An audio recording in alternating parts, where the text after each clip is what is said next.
اوله دا خبره یاد وساتئ چې قرآن مجید کې بعضی سورتونه مکی دي او بعضی سورتونه مدنی دي. د مکی سورت څه مطلب دی او د مدنی سورت څه مطلب دی؟ نو علماء لیکلي د تفسیر چې مکی سورت هغې ته ویلی شي چې د نبی علیه الصلاة والسلام د مدینې منورې د هجرت نه مخکې چې کوم سورتونه نازل شوي دې ته مکی ویلی شي.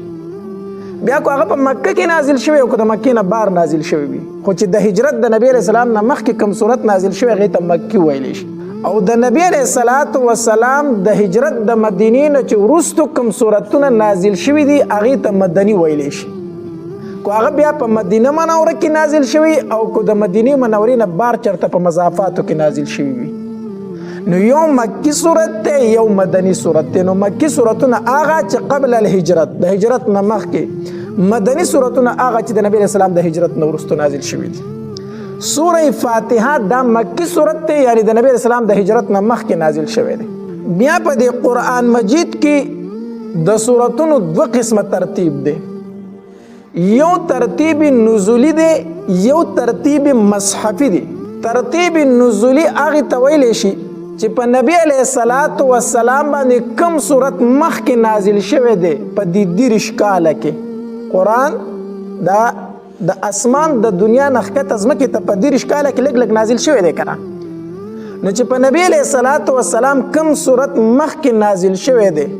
او کوم یو وروستو نازل شوی دی دې ته ترتیب نزولی ویلی شي. لکه د ټولو نه لومبۍ صورت څه آیتونه مبارکه د سوره علق نازل شوي، اقرأ بسم ربک الذي خلق په غار حرا کې اوله وحی دغه وکنه. دغرنګې سوره مدثر، سوره مزمل په دغه ترتیب باندې نازل شوي. دا سوره فاتحه په ترتیب نزولی کې 5م ځای ده. د دې نه مخکې 4 سورتونه نازل شوي دي. دا 5م سورت دی چې په نبي علیه السلام نازل شوی دی. دې ته ویلی شي ترتیب نزولی، چې د نزول په اعتبار سره کم صورت مخکې راغلی او کم صورت وروستو راغلی دی. یو دی ترتیب مصحفي، دا کم مصحف د قرآن مجید چې کومه نسخه زموږ مخې ته پرته ده دې ته ترتیب مصحفي ویلی شي. د عثمان رضی الله تعالی عنه په دور کې بیا دا ترتیب ورکړی شوی دی. نو اول په دې کې بیا سوره فاتحه ده، بیا سوره بقره ده، بیا سوره آل عمران دی. داسې نو سوره فاتحه په ترتیب مصحفی کې 1 نمبر ده، اول نمبر د ټولو لومبۍ سوره فاتحه ده کنه. خو په ترتیب نزولی کې دا 5م نمبر صورت ته مخکې د دې نه 4 سورتونه نازل شوي دي. نو زه په هر صورت کې دا وایم چې په ترتیب نزولی کې دا پلان کې نمبر دی او په ترتیب مصحفی کې دا پلان کې نمبر دی. نو سوره فاتحه په ترتیب مصحفی کې اول نمبر ده د ټولو لومبۍ صورت دی او په ترتیب نزولی کې 5م نمبر صورت دی.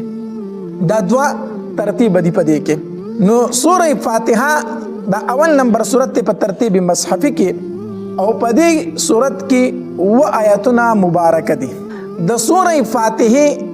ډیر فضایل دي، ډیر فضایل دي. یو دا چې دا داسې صورت ته چې قرآن مجید د دې نه شروع شوی دی. د ټول نه اولنۍ صورت سوره فاتحه ده. دویم دا دی چې مونځ هم د دې صورت نه شروع کیږي.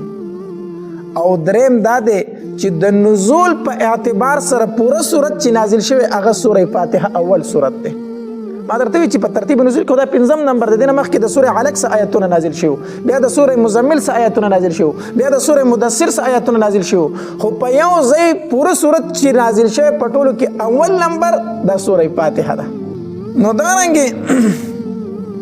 دا هغه صورت ته چې قرآن هم په دې سره شروع کیږي، مونځ هم په دې سره شروع کیږي، د نزول په اعتبار سره هم پوره صورت دا نازل شوی دی. د دې وجې نه د سوره فاتحه یو نوم فاتحة الکتاب دی، فاتحة الکتاب.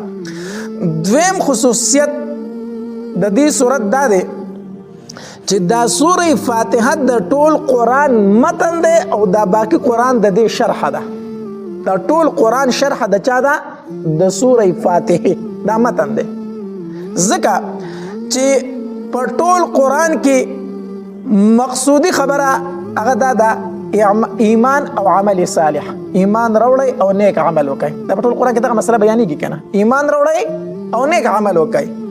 او د دې 2 خبرو هغه بنیاد په دې صورت کې ذکر شوی دی چې ایمان راوړئ او نیک عمل شروع کړئ. نو گویا چې سوره فاتحه متن او باقی قرآن د دې ټول څه شو؟ شرح د دې وجه نه د سوره فاتحه یو نوم ام القرآن هم دی، ام الکتاب هم دی. دارنګې د دې سورت د سوره فاتحه یو فضیلت دا هم دی چې نبی علیه الصلاۃ والسلام فرمایي وی زما د په هغې ذات باندې قسم وي چې د چا په قبضه کې زما سا ده. نبی علیہ الصلوۃ والسلام فرمایي وی د سوره فاتحه په شانتي سورت نه په انجیل کې چرته نازل شوی دی، نه چرته په زبور کې نازل شوی دی، او نه په خپل په قرآن کې داسې یو بل سورت شته دی. سوره فاتحه چې څنګه ده بل سورت د دې په مثل باندې نشته دی. او دارنګه حدیث مبارک کې راځي نبی علیہ الصلوۃ والسلام فرمایي وی سوره فاتحه د هر بیماری نه شفا ده، د هر بیماری نه شفا چې دا سوره فاتحه ده. د دې وجه نه د دې سورت نوم یو سورۃ الشفا هم راغلی حدیث مبارک کې. سوره فاتحه ته په حدیث مبارک کې سورۃ الشفا ویل شي. نو کور کې د بیماری دا بهترین علاج دا دی چې سوره فاتحه وایا او په دموا په خپل امس کا او په دغه مریض باندې امس کا. الله تبارک وتعالى ورته شفا ورکي او چې کله کامل یقین د انسان موجود وي. دا د سوره فاتحه سو مخصوص فضائل احادیث مبارکو کی ذکر شوی دی. سورہ فاتحہ مکی سورت تے او پدی کی وہ آیتون مبارک دی. بسم اللہ الرحمن الرحیم خاص پا نم دا اللہ تبارک و تعالی، خاص پا امداد دا نم دا اللہ تبارک و تعالی چا عام مہربان دے خاص رحم کون کے دے شروعکم. دا خبر یادو ساتھائی چې دا بسم الله د قرآن د سورتونو نه یو جز دی او کو جز نه دی. نو په دې باندې د تمام علماء اتفاق دی چې بسم الله الرحمن الرحیم د سوره النمل جز دی. سلیمان علیه السلام چې بلقیس ته خط لېږه کنه نو شروع په بسم الله الرحمن الرحیم سره کړې وه. نو دا بسم الله په قرآن کې په منځ کې چې په یو سورت کې راغلی هغه صرف سوره النمل دی چې هلته د قرآن په منځ کې دا سورت دا آیت موجود دی. په دې خو اتفاق دی چې د سوره النمل نه بسم الله څه شی دی جز دی. باقی دا خبره چې دا بسم الله د نور سورتونو نه جز دی او کو جزو نه دی. د امام ابو حنیفه رحمه الله مذهب دا دی وی دا بسم الله الرحمن الرحیم دا یو آیت مبارکه دی خو د یو سورت نه جز نه دی، ځان له مستقل آیت دی او د دوو سورتونو په منځ کې راوړی شوي د دوو سورتونو د جداوالي دپاره. چې کله یو سورت ختم شي او بل سورت شروع کیږي نو په دې کې بسم الله وای، ځکه په دې سره د دوو سورتونو سره راځي جداواله د یو بل نه راځي. نو دا آیت ته خو د دوو سورتونو د جداوالی د پاره د هر سورت په اول کې راوړل شي. دا بسم الله الرحمن الرحیم د هر سورت په ابتدا کې ویل شي. د کافرو عادت داو چې هغه به کله یو کار شروع کوي نو هغه به د خپل بوتانو په نوم سره شروع کوي، لات او د منات او د غزا په نوم سره به کار شروع کوي. جبرئیل علیه السلام راغه او الله تبارک وتعالى کلامي په بسم الله سره شروع کړم. به وحی په نبی علیه السلام را لکه ما هو اقرا بسم ربک الذي خلق، لولا پنوم د هغه رب باندې چې ټول خلق پیدا کړي. اقرا باسم ربک، د خپل د رب پنوم باندې شروع کا، د خپل رب پنوم باندې شروع کا. نو د کافرانو د هغه رسم تردید وشو چې هغه بخپل کارونه شروع کول د بوتانو پنوم باندې. جبرئیل علیه السلام نبی علیه السلام ته فرمایل چې خپل کار شروع کو پنوم د الله، پنوم د الله تبارک وتعالى. او دا نه حدیث مبارک کې راځي نبی علیه السلام فرمایي کل امر ذی بال لم یبدا ببسم الله فهو اقطع وابتر واجزم. نبی علیه السلام فرمایي هر کار چې بغیر د بسم الله نه شروع شي کنه دا کار بلنډې بوچه بے برکت ہے. چې یو کار دی کو او دا غي په اول کې د بسم الله او نه ویلا نو دا کار به صحیح بے برکت وي، دا بلنډې بوچه وي. د دې وجنه حدیث مبارک کې راځي نبی علیہ السلام فرمایي وای چې کله د کور دروازه هم بندوي کنه نو بسم الله وای، د کور دروازه بندوي نو سوای بسم الله وای. دا رنګ چرتا دیوا مړکای نو هم سوایا بسم الله وایا، لوخه پټای نو هم سوایا بسم الله وایا، خوراک شروع کای نو هم سوایا بسم الله وایا، او بس کین نو هم سوایا بسم الله وایا، او دس کای نو هم سوایا بسم الله وایا. حدیث مبارک کې راځي چې هر کار د شروع کو نو بسم الله باندې کار شروع کوا، ځکه چې بغیر د بسم الله نه د شروع کو نو برکت پکې نه. نو د قران هم نه غټ کار بل شته دی نشته دی. نو چې قران شروع کای نو مخکې به تنه سوای بسم الله به ضرور وایي. باقي مسله دا اعوذ بالله من الشیطان الرجیم بسم الله الرحمن الرحیم. دا خبر یاد وساتئ چې کله د هم د قرآن تلاوت شروع کو نو اعوذ بالله او بسم الله دواړه ویل سنت. اعوذ بالله من الشیطان الرجیم بسم الله الرحمن الرحیم دا ویل سنت. اعوذ بالله ته د قرآن نه ما سوا بل شي ته نشي ویلی، بل یو کتاب شروع کوي، بل یو کار شروع کوي، اعوذ بالله بنوي صرف سبا وایي بسم الله بوایي. خو کو د قرآن تلاوت شروع کو نو اعوذ بالله او بسم الله با دواړه وایي. باقي تا تلاوت کو یو سورت ختم شو او بل سورت شروع کېدو، لکه سوره فاتحه ختم شو سوره بقره دی شروع کړه تلاوت جاری وو، نو د بل سورت نه مخکې بیا صرف بسم الله وای اعوذ بالله با نه وای. مثال په توګه موږ تلاوت شروع کړه سوره فاتحه ختم شو او سوره بقره دی ډایرکټ شروع کوله، نو چې سوره فاتحه ختم شو سوره بقره شروع کوله نو اعوذ بالله بسم الله بدواړه نه وای، صرف سبا وای، صرف بسم الله به وای. ها صرف سوره براءت سوره توبه چې کومه ده کو چرته هغه په تلاوت په دوران کې مخې له دې سره لا نو هغه ته بسم الله نه وای. سوره توبه ته مخې ته بسم الله نشته دی. خو کو چرته تا د سر نه تلاوت شروع کو د سر نه نو سوره براءت ته بیا اعوذ بالله هم وای او بسم الله هم وای. مثال په تور ته تلاوت کو د سوره توبه نه شروع کوله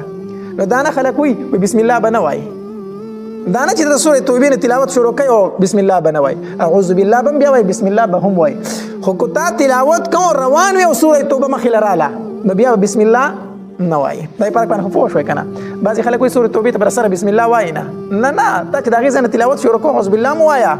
او بسم الله مو وایا. دا په هغه صورت کې بسم الله نه وای چې ته په روان تلاوت کې روان یو د مخې لراله بیا په بسم الله نه وای. بسم الله الرحمن الرحیم. د بسم الله درې قسمه معنی دی او درې واړه ټیک دي. اصل کې په دې بسم الله کې دا با نه د با په دې کې د مفسرین درې اقوال دي چې دا با څه د فار راغلی ده. نو یو دا چې وی دا با د مصاحبت د فار راغلی ده، یو شی د بل شي سره میلاول دي ته مصاحبت ویلی شي. دویم قول پکې دا د استعانت د فار راغلی ده، یعنی د یو شي سره مدد حاصلول. او دریم دا چې دا د تبرک د فار راغلی، یعنی په یو شي سره برکت حاصلول. نو درې واړه معنی صحیح دي. دا سیم ویلی شي چې بسم الله خاص پنوم د الله، د سیم ویلی شي بسم الله خاص په امداد د نوم د الله، د سیم ویلی شي بسم الله خاص په برکت د نوم د الله. واره معنی چا وکړو صحیح د حدیث برو چې معنی دی غلطه وکړه. بسم الله خاص په نوم د الله، بسم الله خاص په مدد د الله، بسم الله خاص په برکت د الله. درې واړه معنی سدي صحیح دي ځکه دا د درې واړه معنی راتلی شي. بسم الله خاص په نوم د الله تبارک وتعالى. دا لفظ الله چې دی کنه لفظ الله دا د الله تبارک وتعالى په نومونو کې اسم علم دی، علم دی. د دې استعمال د الله نه ما سوا د بل چا د پار جایز نه دی بغیر د اضافت نه. عبد الله ویلی شي، عبد الله ویلی شي چې عبد ور سره مرګري کی، خو بغیر د عبد نه یو انسان ته توي الله نعوذ بالله دا جایز نه دی. بسم الله خاص پنوم د الله تبارک وتعالى. الرحمن الرحیم چې عام مهربان دی خاص رحم کون کې دی. د رحمان معنی د عام رحمت کون کې، د رحیم معنی د تام رحمت کون کې یا خاص رحمت کون کې. نو د رحمان معنی کې زیادت ته د رحیم نه، د رحمان معنی د عام رحم کون کې، عام رحم کون کې. دا رحمان ته د الله نه ما سوا د بل چا د پاره نشي استعمالولی. ښه د بعضې خلکو رحمان الله نومي یا عبدالرحمن نومي کنه، موږ ورته خلک موږ ورته صاحب رحمان نومي، موږ وایو ای رحمانه، دا بل شی ته حذف کو، دا ویل جایزو نه دي. چاته رحمان ویل جایزو نه دي ځکه چې دا رحمان لفظ درته موي د دې معنی د عام رحم کوونکی او عام رحم صرف او صرف دا صفت د الله تبارک وتعالى دی. په انسانانو کې داسې څوک نشته چې هغه عام رحم وکړي. په هر څیز باندې په تمام مخلوقات باندې رحم کوونکی صرف ذات د باری تعالی دی. نو دا رحمان صفت خاص دی د الله تبارک وتعالی سره. نو یو انسان ته رحمان ویل جایزو نو عبدالرحمن بابا ویل جایز دی، خو رحمان بابا ویل جایزو نه دی. دا ډیره سخته غلطي کوي خلکو. ها رحیم معنی د خاص رحم کوونکې، نو رحیم ته د الله نه ما سوا د بندګانو دپاره استعمالولی شي. چاته رحیم ویل ټیک دي، ځکه خاص رحم کوونکې انسانان کولی شي که نه، یو انسان په بل باندې څه وکړي؟ رحم وکړي. نو رحیم د الله نه ما سوا د بل چا دپاره استعمالول جایز دي، خو رحمان د بل چا دپاره استعمالول جایز نه دي. دا مفتی شفیع صاحب په خپل تفسیر معارف القرآن کې لیکلي دي. نو الرحمن عام مهربان دی، الرحیم خاص رحم کوونکی دی، الرحیم خاص رحم کوونکی دی. الحمدلله ټول صفتونه د خدای توب لله خاص الله تبارک وتعالی لره دي. الحمدلله ټول صفتونه د خدای توب لله خاص الله تبارک وتعالی لره دي. یا دې وایا الحمدلله ټول صفتونه لله خاص الله تبارک وتعالی لره دي. ځکه چې کو د انسانانو صفات دي، نو دام په حقیقت کې صفات د چا دي؟ د الله تبارک وتعالی دي. انسان کې دا صفت چا یې خېده؟ الله یې خېده. نو د یو انسان صفت هم د په حقیقت کې صفت د چا دی؟ د الله تبارک وتعالی دی. الحمدلله ټول صفتونه خاص الله تبارک وتعالی لره دي. رب العالمین چې فعلون کې د مخلوقات دی، رب العالمین چې فعلون کې د مخلوقات دی، رب العالمین فعلون کې د مخلوقات دی. دا رب لفظ چې دی کنه، دا د الله نه ما سوا د بل چا د پاره استعمالول جایز نه دي بغیر د اضافت نه. یعنی یو انسان ته رب نشي ویلی، یو انسان ته رب نشي ویلی، دا صفت د باری تعالی دی. عالمین دا جمع د عالم ده، او عالم په دنیا کې څومره دي؟ نو حضرت ابو سعید خدری رضی الله تعالی عنہ یو روایت نقل دی چې په ټول عالم کې 40,000 عالم دی. په ټول عالم کې 40,000 عالمه موجود دي. انسان پکې یو عالم دی، جن بل عالم دی، هر حیوان ځان له یو عالم دی. نو په ټول دنیا کې مخلوقات څومره مخلوقات دي؟ 40,000 یو روایت کې راځي. بهرحال مونږ ته پته نشته دی، الله تبارک وتعالی فی عالم دی. نو د دې 40,000 عالم د دې رب څوک دی؟ الله تبارک وتعالی دی. الحمدلله ټول صفتونه خاص الله تبارک وتعالی لره دي. رب العالمین چې فعلون کې د مخلوقاتو دی. الرحمن عام مهربان دی، الرحیم خاص رحم کوونکی دی. مالکی واقدار دی، یوم الدین د ورځې د قیامت، یوم الدین د ورځې د قیامت. یعنی د دنیا کې هم د هر شیز مالک الله تبارک وتعالی دی، خو الله تبارک وتعالی دلته عارضی ملکیتونه ورکړي دي. هلکه دا ځمکه د چا ده؟ دا زما ده. دا کور د چا دی؟ دا زما دی. خلک داسې وایي که نه؟ دا ملک د چا دی؟ دا زما دی. عارضی ملکیت په دنیا کې الله تبارک وتعالی ورکړی دی، خو د قیامت په ورځ دا عارضی ملکیت هم بیا نشته دی. هلته بیا د عارضی ملکیت هم نشته دی. دا هر څه پاتې کېدونکي چاته دي؟ الله تبارک وتعالی ته. مالکی واقدار دی، یوم الدین د ورځې د قیامت. ایاک نعبدو خاص تعالی را بندگی کو، و ایاک نستعین او خاص تانه مدد غواړو. ایاک نعبدو اصل کې داسې دی، نعبدو ایاک نستعین ایاک، مونږ تعالی بندگی کو، ستانه مدد غواړو. خدا ایاک یې پر مخکې کړی، ایاک نعبدو و ایاک نستعین. اشاره ده چې عبادت مم صرف او صرف تعالی ربوي، او مدد غوښتل بم صرف او صرف ستانه وي. بیا د الله نه ما سوا د بل چا نه مدد غوښتل یا بل چا ته سر ټیټول دا د دې آیت خلاف دی. ځکه تا خو په منځ کې وی الله خاص تعالی رب بندگی کوم او خاص تا نه به مدد غواړم، بیا غیر نه مدد غواړي او دارنګ غیر ته سر ټیټای، نو دا د دې آیت څه کول دي؟ خلاف کول دي. اهدنا الصراط المستقیم، او خی مونږ ته لاره برابره، لاره برابر راته وخی. صراط والذین، لار دای کسانو انعمت علیهم چې انعام کړي تا پاغي باندې، چې هغه صالحین دي، شهدا دي، نور نیکان خلق دي. غیر المغضوب علیهم، نه لار دای کسانو چې غضب کړي شوی پاغي باندې، ولضالین، او نه لار د گمراهانو. نو الله د نیکانو خلقو لار راته وخی، او د هغې خلقو لار راته مخی چې په چا باندې غضب کړی شوی دی، چې هغه یهود دي، چې سره د علم په گمراهۍ باندې روان دي، غضب دی پې د الله. ولضالین، او نه لار د گمراهانو راته مخی، الله عیسایان دي، نه په خپله پوهېږي او نه ځان پوه کوي. نو د دې خلکو د لارې نه مو وساتي او د نیکانو خلکو لار راته وښی. آمین. الله تبارک وتعالی قبول کړي دا دعا زمونږه. بسم الله الرحمن الرحیم. سوره بقره دا مدنی سورت ده. په ترتیب مصحفی کې 2 نمبر سورت ده. مخکې د دې نه سوره فاتحه وا او په ترتیب نزولی کې 80 نمبر سورت ده. نازل شوه ده پس د سوره مطففین نه. نازل شوه پس د سوره مطففین نه. آیاتونه مبارکه په دې صورت کې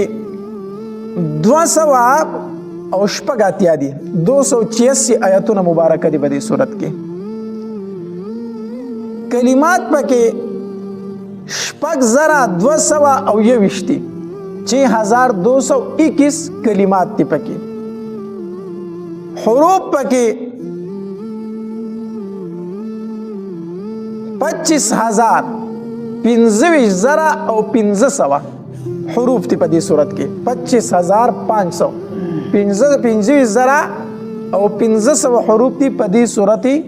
مبارکه کې سوره بقره کې. د قران کریم د ټولو نه اوږد صورت هغه سوره بقره ده. په قران کریم کې داسې لوی صورت اوږد صورت بلو نشته ده. سوره بقره د ټول قران غټ صورت ده. د دې سورته مبارکه ډېر شی فضایل دي. حدیث مبارک کې راځي نبی علیہ الصلوۃ والسلام فرمایي د معاویه رضی الله تعالی عنہ نه روایت ده چې څوک سوره بقره لولي نو پاغه باندې به جادو اثر نه کوي. کوم سړی سوره بقره لوستله پاغه باندې به جادو سحر کوډي منتر اثر نه کوي. دارنګه بل روایت کې راځي چې په کم کور کې د سوره بقره تلاوت کیږي نو د هغې نه به شیطانان تختی. هغه کور کې شیطانان نشي ټینګېدی.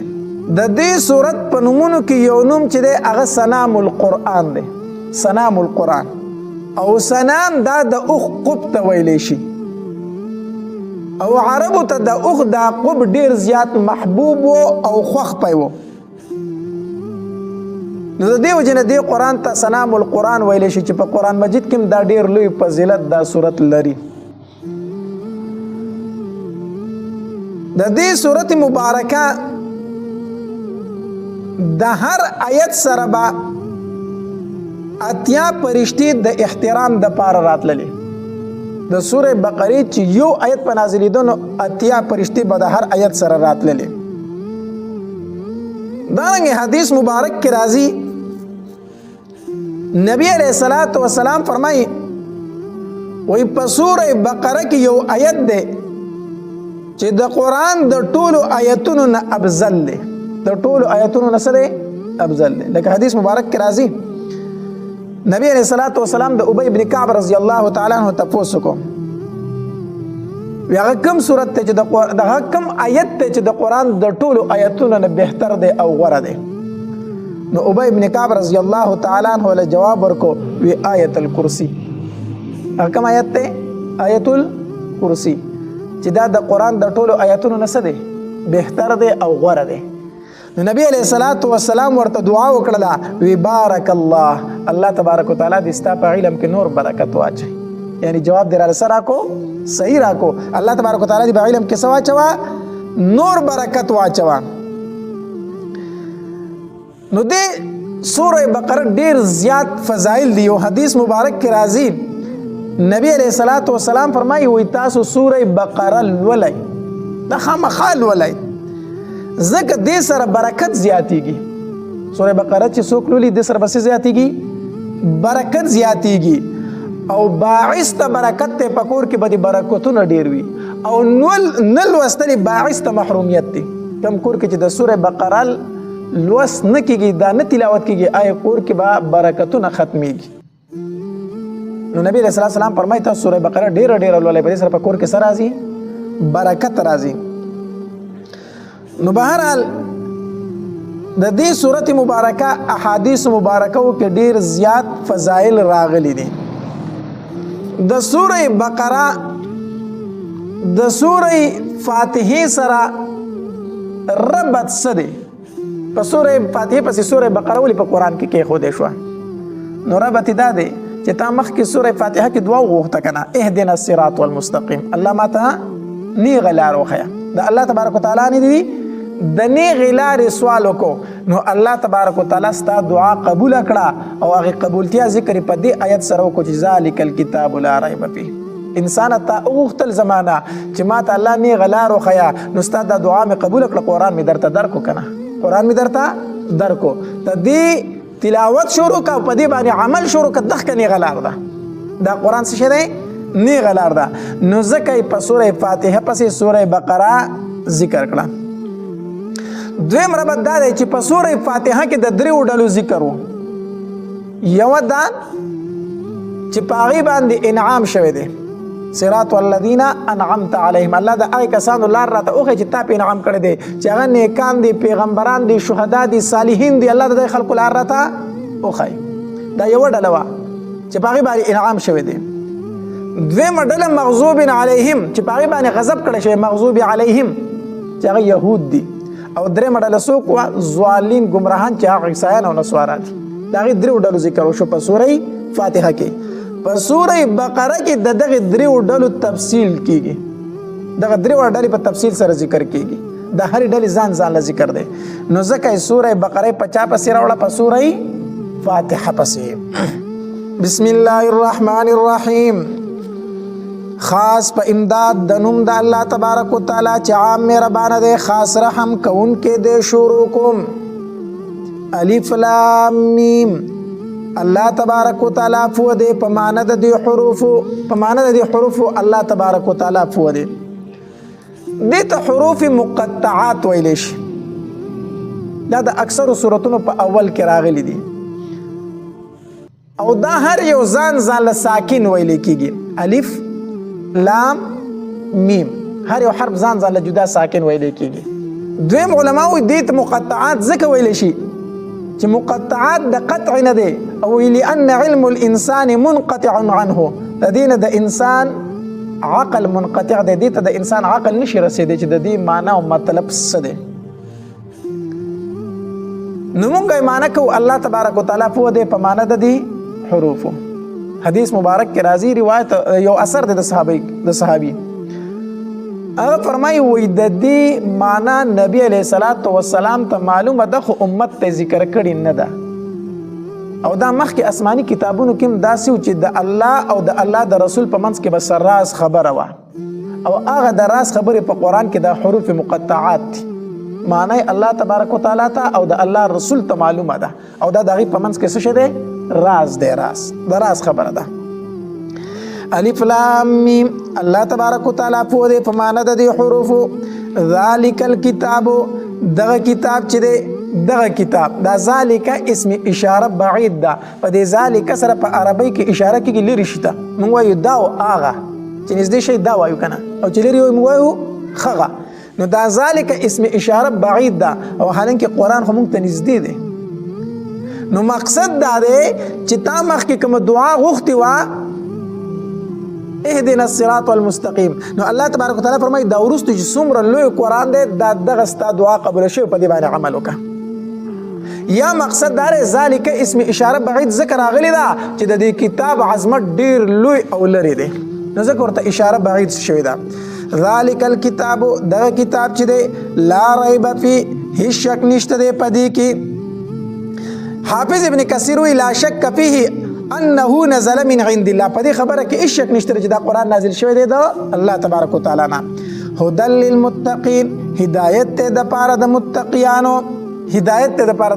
نو قرآن خو یوازې د متقیانو د پاره هدایت نه دی قرآن هدى للناس د تمام خلکو بلکې د پیریانو د پاره هم څه دی هدایت دی دلته ولې وی هدى للمتقین قرآن الله تبارک وتعالی تمام انس او جن ته رالیږلی دی خو په دوی کې به پیدا به پکې څوک اخلي متقی مطلب دا په مجلس کې ډیر خلک ناست دي او ته د قرآن آیتونه ذکر کې نو په دې آیتونو سره پیدا کم خلک لري چې په مجلس کې نیکان خلک کې کنه نیکان خلک پیدا واخلي او چې کم بدوله هغه الټه شروع کی اعتراضونه د الله په آیتونو شروع کی نو هدن للمتقین هدایت ته د پاره د متقیانو الذین اوس د متقیانو صفات ذکر کیږي الذین د متقی هغه کس ته یؤمنون چې ایمان لري بالغیب په غیب باندې دا خبره یاد وساتئ یو ایمان دی یو اسلام دی یو خبره چې په دې دواړو کې فرق څه شی دی یو خبره دویمه خبره دا چې ایمان څه ته ویل شي ایمان څه ته ویل شي د ایمان معنی درته ذکر کوم ایمان په لغت کې ویل شي د چا خبره یقیني تور باندې منل د وجه د اعتماد د خغنه د چا خبره یقیني تور باندې منل د وجه د اعتماد نه په خغه باندې تا ته یو سړي خبره وکړله او تا بالکل ومنله یقیني دی ومنله ولې دی ومنله ځکه په دغه سړي دی سو اعتماد و دې ته څه ویلی شي ایمان دې ته ویلی شي ایمان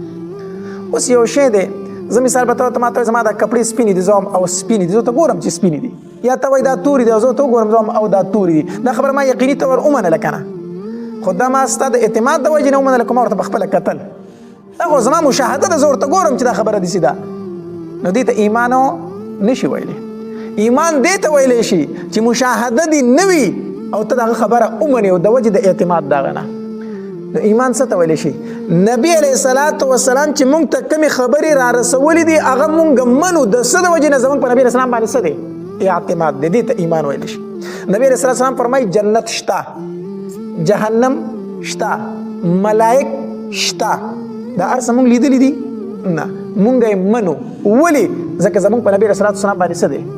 اعتماد دی دې ته ویلی شي ایمان د چا خبره منل د وجه د اعتماد د باندې یقیني طور باندې دې ته ویلی شي ایمان اوس اسلام څه شی دی دا خو ایمان شو کنه اسلام څه شی دی نو دا ایمان او اسلام دا په حقیقت کې یو شی دی اعتباري فرق دی اعتباري فرق څنګه دی ایمان ویلی شي د زړه یقین ته او اسلام ویلی شي په اندامونو باندې تابعداري کول یعنی د ایمان تعلق د زړه سره دی او د اسلام تعلق د اندامونو سره دی په زړه سره یو خبره منل دی ته ایمان ویلی شي او بیا په اندامونو باندې خبره ښکاره کول دی ته څه ویلی شي اسلام مثال په طور ما دا خبره ومنله چې دا مونځ په ما باندې فرض دی ځکه نبی علیه الصلاة والسلام راته فرمایلی دي دا اوس زما ایمان شو او رالم په مانځه باندې ودرېدم مونځ مې شروع کړو دا زما څه شو اسلام شو نو یو شی دی خو د ایمان ابتدا چې کیږي د زړه نه کیږي او ختمیږي په اندامونو او د اسلام ابتدا د اندامونو نه کیږي او ختمیږي په زړه باندې نو ایمان بغیر د اسلام معتبر نه دی او اسلام بغیر د ایمان معتبر نه دی لنډ خبره ته ذکر کوم یو سړی په اندامونو باندې نیک اعمال کوي منظم کوي او دسم کوي زکات هم ورکوي خو په زړه کې دننه ایمان نشته دی دا اسلام معتبر دی نه دې ته منافقت ویلی شي دې ته څه ویلی شي منافق په اندامونو لګیا دی که نه مونځ هم کوي هر څه کوي خو په زړه کې یقین شته نشته منافق ویلی شي دته چې دی به د اسلام ټول کارونه کوي خو په زړه کې ایمان د ده نشته نو اسلام بغیر د ایمان معتبر نه دی دا نفاق دی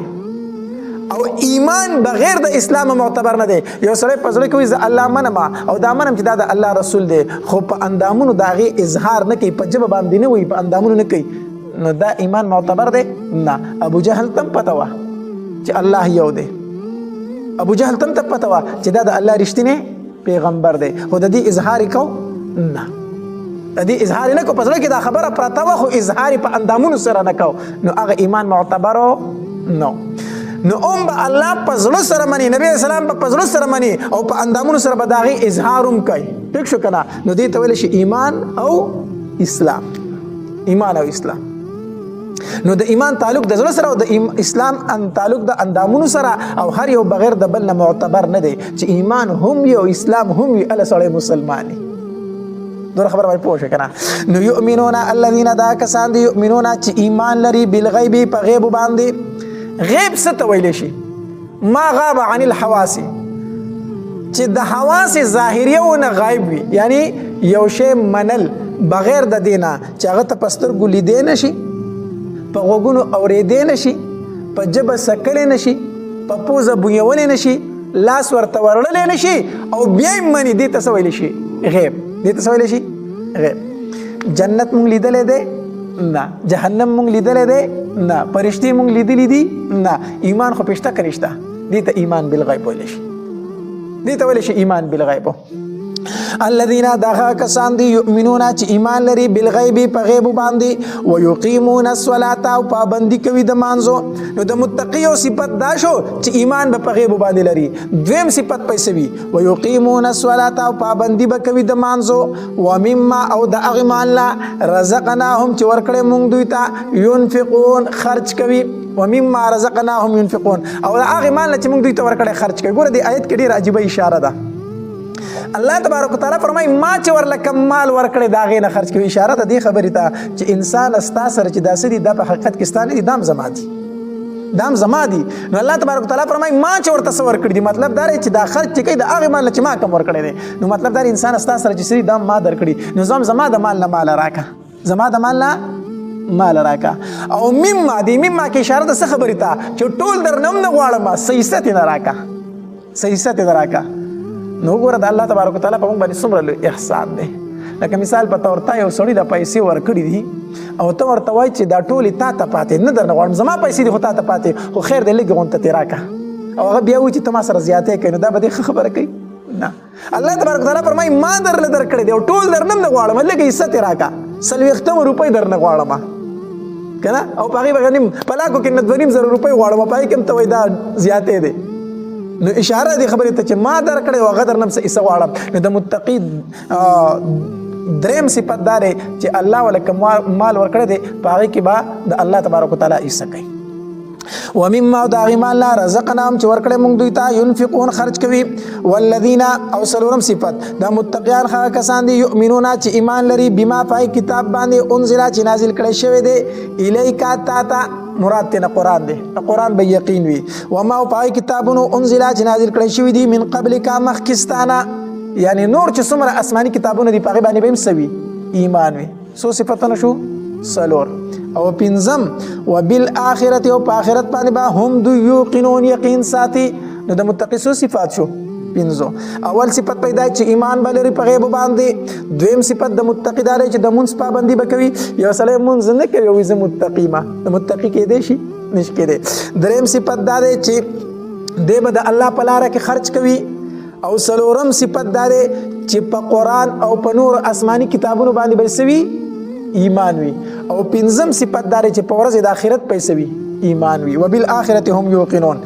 اولئک دغه کسان چې دي یعنی دا پنځو صفاتونو والا کسان دا مخکې چې ذکر شو علی هدن په هدایت باندې دي من ربهم د طرفه د رب د دوی نه علی هدن په هدایت باندې دي من ربهم د طرفه د رب د دوی نه یعنی په دنیا کې ورله بدله دار چې دک خلک په هدایت باندې دي او آخرت کې ورله بدله څه شي دي و اولئک دا کسان هم المفلحون هم دوی دي کامیاب آخرت په دنیا کې په هدایت دي او په آخرت کې دوی څه دي کامیاب دي ان الذين يقيننا کسان کفروا چې کفر کړي دي دوی مړله دا خو ما درته ویل کنه سوره فاتحه کې درې ډلې دي کنه یو هغه چې په باندې الله تبارک وتعالى څه کړي دي انعام کړي نو دا ذکر په هدل دغه کې شو کنه متقین کې دا پنځه صفات دغه اول ډلې خلکو دي دوی مړله څوک وا چې مغضوب علیهم غیر المغضوب علیهم دوی مړله نو هغه دوی مړله په دې آیتونو کې ذکر کیږي ان الذين كنا کسان کفروا چې کفر کړي دي سواء برابر ده علیهم په دوی باندې انذرتهم کچری ته او یری دوی لره د عذابنا ام لم تنذرهم یا او نه یری دوی لره د عذابنا لا یؤمنون دوی ایمان نه راوړي دوی ایمانو نه راوړي د الله پاک پیغمبره د کفارو له کوته یری او کو نه یری د عذابنا دوی ایمانو نه راوړي اصل کې کفر چې ده په یو څو قسمه ده کفر دلته دې کفر نه مراد هغه کفر عنادي دی کوم کفر ته مراد دی کفر عنادي خور ته پته ده چې دا پیغمبر چې دا رښتینی پیغمبر دی او دا غي باوجود نه مني نو داسې سړی ته کوته ډیره یاره ورکه نه یریږي ځکه هغه د مخکې نه پوه دی خو بیا هم نه مني وایي ناپوه به پوه کې خو چې پوه ځان ناپوه کړي هغه سره بسې چل کوي ناپوه خو به پوه کې خو چې پوه ځان ناپوه کړي به بیا څنګه پوه کوي دا کفر عنادي دی ځکه کفر په څلور قسمه دی یو کفر الجحود کفر جحود هغه دې ته ویل شي چې رب په زړه سره پیژني خو په ژبه باندې اقرار نه کوي. رب په زړه کې پیژني خو په ژبه سره اقرار لکه کفر د فرعون. فرعون ته فتح وه چې زه رب نه یم، رب بل دی، خو په ژبه یې د دې خبرې اقرار نه کو. دویم دی کفر عنادي لکه د یهودو کفر. د یهودو کفر څنګه؟ یهودو به الله تبارک وتعالی فرمایي یعرفونه کما یعرفون ابناءهم. دا پیغمبر دوی داسې پیژني لکه څنګه چې زامن خپل پیژني. عبدالله بن سلام رضی الله تعالی عنه فرمایي د الله پاک پیغمبر هغه د یهودو یو عالم و، بیا مسلمان شو. په زوی کې سړی شک کولی شو، موږ پتا کې شک نه کوو، موږ ته داسې پیژني زموږ د یهود د علما چې د زوی نه دې هم څه کوي زیات پیژني. نو دې ته کفر عنادي ویلی شي. ښه ورته پته ده چې دا پیغمبر دی، بیا ترې نه هم څه کوي انکار کوي. دلته د کفر نه مراد هغه کافران دي، یهود ترې نه مراد دي. نو ما درته وی چې پوه ځان ناپوه کړي نو هغه بیا نه پوه کېږي. او دریم دی کفر جهلي چې الله تبارک وتعالی بالکل نه پیژني او ځان پې پوه کوي هم نه. او څلورم دی کفر شرعي. کفر شرعي دې ته ویلی شي چې یو مسلمان دی او د اسلام د بعضې د احکامو نه انکار شروع کړي، یا د اسلام بعضې احکامو ته سپک ګوري. بعضې احکامو ته اسلام څه ګوري؟ سپک ګوري. زکات پکې چا راوستی دی، مونځ پکې چا راوستی، ګیره پکې چا راوستی ده، نو دې ته کفر شرعي ویلی شي. کفر شرعي چې د شریعت د بعضې احکامو نه انکار شروع کړي. نو دلته د کفر نه مراد کفر عنادي دی. ښه ورته پته ده چې دا پیغمبر دی او بیا یې نه مني، نو الله تبارک وتعالی فرمایي که ته دوی یری او که نه یری دوی ته څه پیدا نه ورکوي. ان الذین کسان کفروا چې کفر کړی دی سواء برابر ده علیهم په دوی باندې انذرتهم کو چې ته ویری دوی لره عذاب نه ام لم تنذرهم یا ونه یری دوی لره عذاب نه لا یؤمنون دوی ایمان نه راوړي. ختم الله نو یو ورته الله تبارک وتعالی په دنیا کې سزا ورکوي. دنیا کې څه سزا ده؟ ختم الله مهر لګولی الله تبارک وتعالی علی قلوبهم په زړونو د دوی باندې، وعلى سمعهم په غوږونو د دوی باندې، وعلى ابصارهم په سترګو د دوی باندې غشاوة فردیدي، ولهم دوی دپاره عذاب عظیم عذاب دی لوی. په دنیا کې ورله الله تبارک وتعالی د پوهې هغه اسباب ختم کړو، غوږونو باندې او په زړونو باندې مهر ولی شو، په سترګو پردې شوې. دا په دنیا کې عذاب دی. او آخرت کې ورله عذاب سره عذاب عظیم لوی عذاب دی چې اور د جهنم دی. اوس دلته کې بعضې خلک دا اعتراض به کوي چې الله تبارک وتعالی ولې په زړه مهر وو، الله تبارک وتعالی ولې په غوږونو باندې مهر وو، بیا دته عذاب ولې ورکېږي؟ د ده پکې څه ګناه شوه؟ داسې ده که نه ده چې الله تبارک وتعالی دې ړوند کوڼ کو نو بیا ولې عذاب ولې ورکوي؟ دا اعتراض به خلک کوي. دی چې الله تبارک وتعالی دا ړوند کوڼ کو د ده په زړه باندې او د ده په غوږونو باندې او د ده په سترګو باندې الله پرده راواچوله، دا د ده د عمل د وجې نه. د ده څه د وجې نه؟ د ده د عمل د وجې نه. لکه حدیث مبارک کې راځي، نبی علیه الصلاة والسلام فرمایي وان العبد اذا اذنب ذنبا نقطت في قلبه نقطة سوداء. نبی علیه الصلاة والسلام فرمایي وایي کله چې یو انسان ګناه وکړي که نه، د ده په زړه باندې تور داغ ولګي. تور داغ دا زړه تک سپین دی، سپینه لټه ده د ماشومانو دا زړونه چې نو چې کله دې ګناه وکړي نو په دې زړه باندې یو تور داغ ولګي.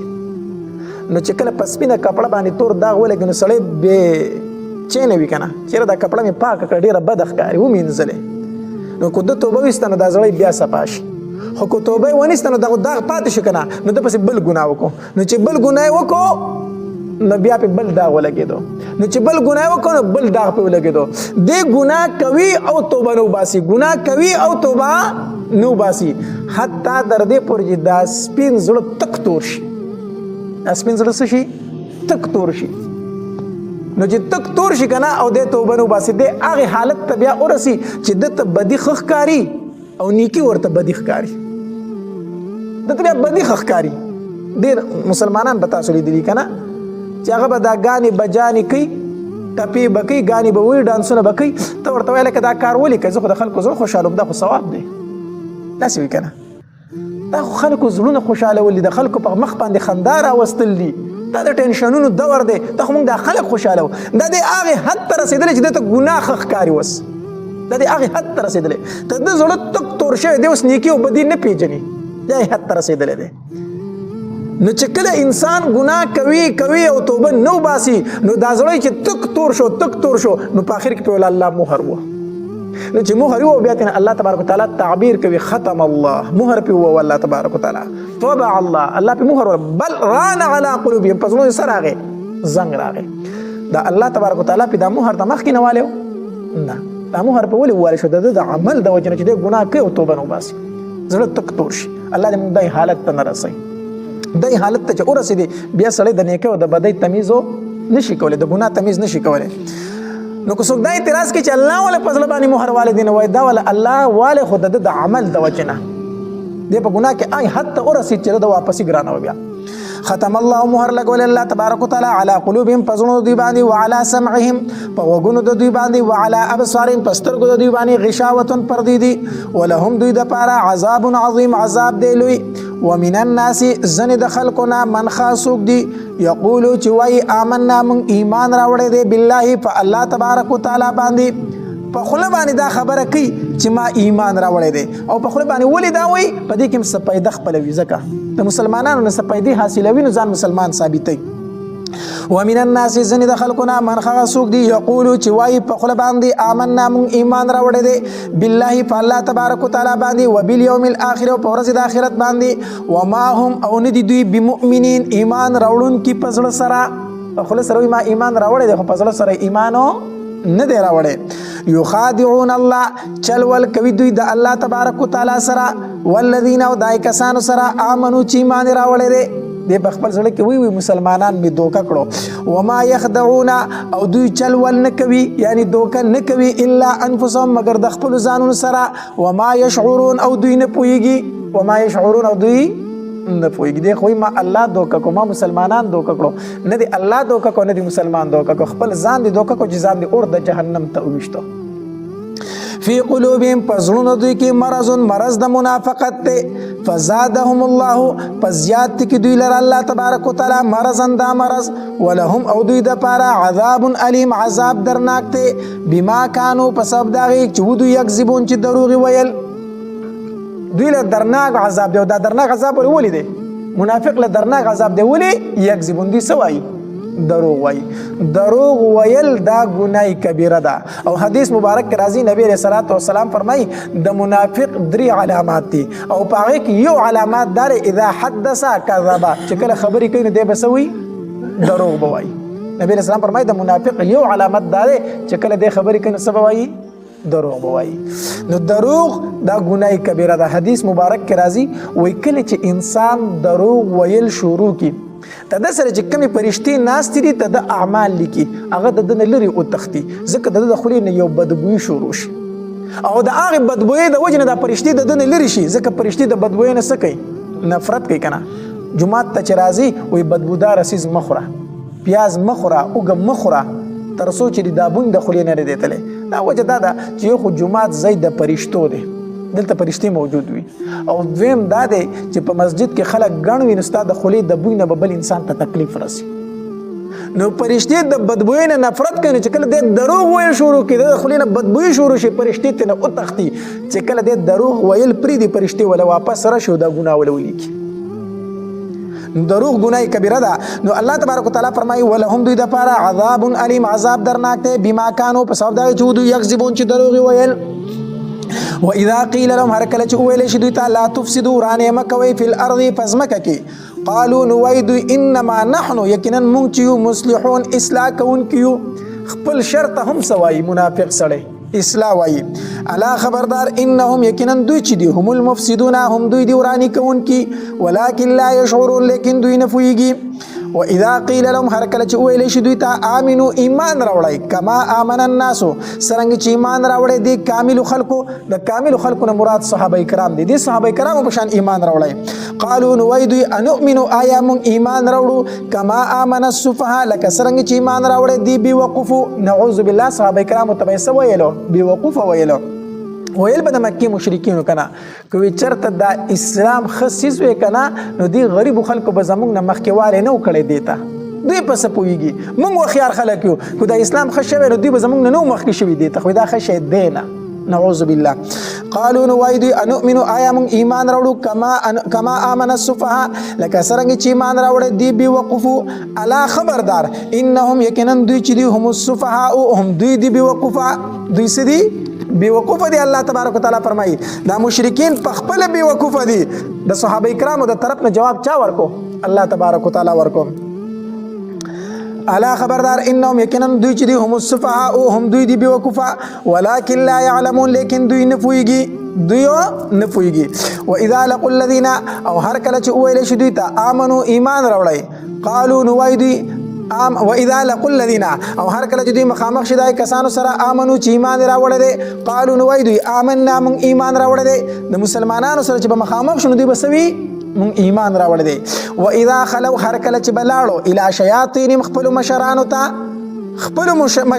بلاړو. د شیطانانو نه مراد مشران د دوی دي. لکه تفسیر ابن کثیر وی والمراد منه كبراءهم من اخبار اليهود ورؤسائهم من المشركين والمنافقين. د دې يهودو د دې مشرکینو د دې منافقینو چې کوم سردارانو هغه ته په قران کې څه ویلې شوی دي شیاطین. ځکه د شیطان کار سره بل گمراه کول کنه او د دوی کاروم سو خپل خلق گمراه کولو. و اذا خلوا هر کله چې دوی لاړ شي الى شیاطین خپل مشرانو ته قالوا نو وای ورته دوی انا معكم یقینا ممتاز سره یو. ناغي به ته ویل چې زمونږ سره یې نو تاسو خو د مسلمانانو ملګری هغه ته خوای چې موږ تاسو ملګری یو. نو دي منافقین به جواب ورکو قالوا ويلبدوا انا معكم یقینا یقینا تاسو سره یو انما نحن یقینا موږ مستهزئون ټوکی کوونکي په مسلمانانو پوری. دا خو موږ سه خوشاله و چې موږ تاسو ملګری یو. الله والله تبارک وتعالى یستهزئ بهم سزا د ټوکو باور کی دوی ته. الله تبارک وتعالى به د ټوکو سزا دوی ته ورکی. دا معنی مکو چې الله یستهزئ بهم الله به ټوکی وکي په دوی پوری. ځکه د الله د شان سره ټوکی نه خایي. د الله د شان سره ټوکی نه خایي. ها الله تبارک وتعالى به د دې ټوکو سزا دوی ته ورکی. او هغه هم داسي څنګه چې د دوی عمل او دغه شان به سره وش. دوی به مسلمانانو ته ویل موږ ستاسو ملګري موږ مسلمانان یو کنه اخو به چې لاړو نه خندل به خپل مشرانو ته دا ساده خلک دي موږ سره سکو ټوکی کو دوکه کو دیم خوشاله شي چې راشه دا مې ملګري دي. الله تبارک وتعالى به ورلا سزا هم داسي ورکي چې دوی به د مسلمانانو سره روان وي پر اړه باندې ټیک شو کنه په هغه رڼا باندې به دوی رواني دوی سره هم رڼاګانې وي د دوی هغه رڼاګانې به په لاره کې مړې شي. دوی به موږ په تیاره کې پاتې شو الله نو او په ویل چې واپس شي تاسو رڼا حاصله کړئ. واپس شي رڼا څه کوي یعنی د رڼا ځای تاسو نه په دنیا کې پاتې شوی د چلته تاسو ایمان راوړی وي.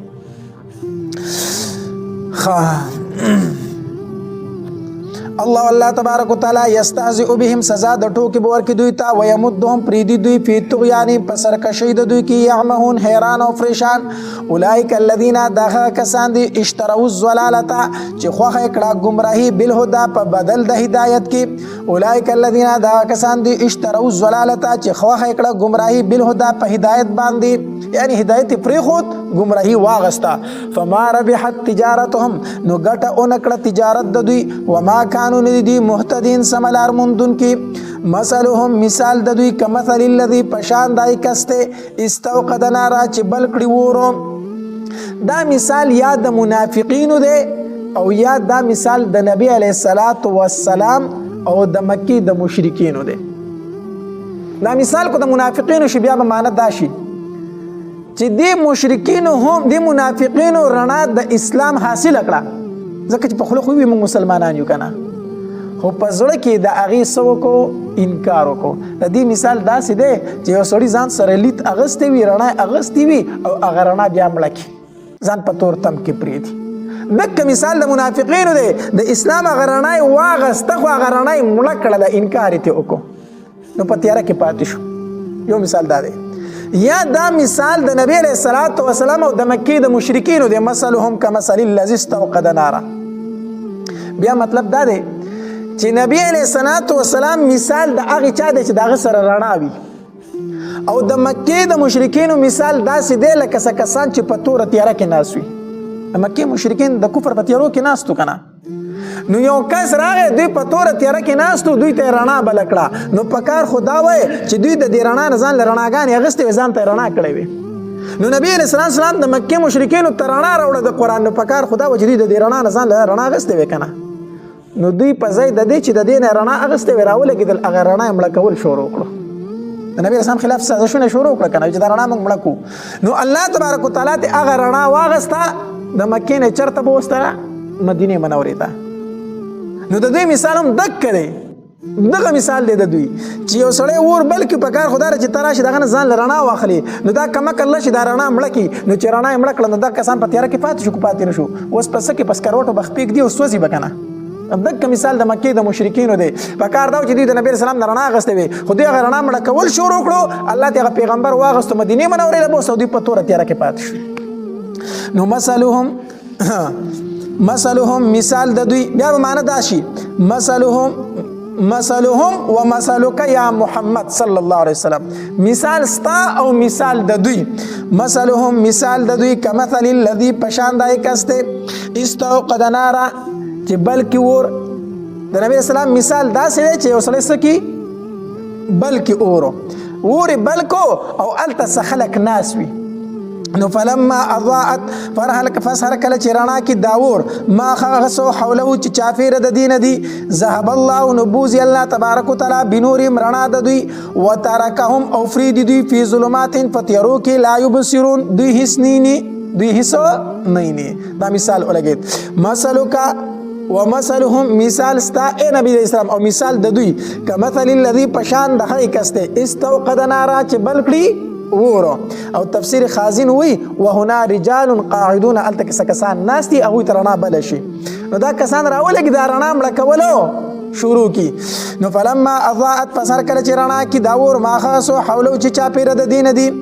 ذهب الله بوزي الله تبارک وتعالى بنور رڼا د دوی وترکم فرید دوی فی ظلمات پتیرو کې لا یبصرون دوی هیڅ نه سمون اے هم سمون دوی کان دی بوکمون دوی چاړاګان دی عمیون دوی وړاند دی فهم فزدوی لا يرجعون نراګرزي حق ته. یو سړی له الله سترګې ورکړي دي د لپاره چې حق ویني،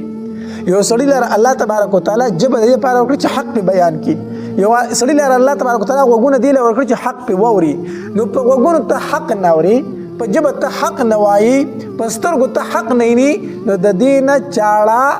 او دا رنګ کون او رون خده دینه بیا دا خده. مثال پتور چې دا سترګې الله تعالی صدر کړی دا غي د لپاره ته استعمال نکړي ګویا چې دا سترګې ستاره سره شته دی نه. نو سمون دوی کان دی بوکمون چاړاګان دی عمیون لاند دی فهم فزدوی لا يرجعون راګرځي حق ته. او کصیبن یا مثال د دې پشان د باران دی، او کصیبن یا مثال د دوی د باران والو دی، مثال د منافقینو ذکر کیږي ها.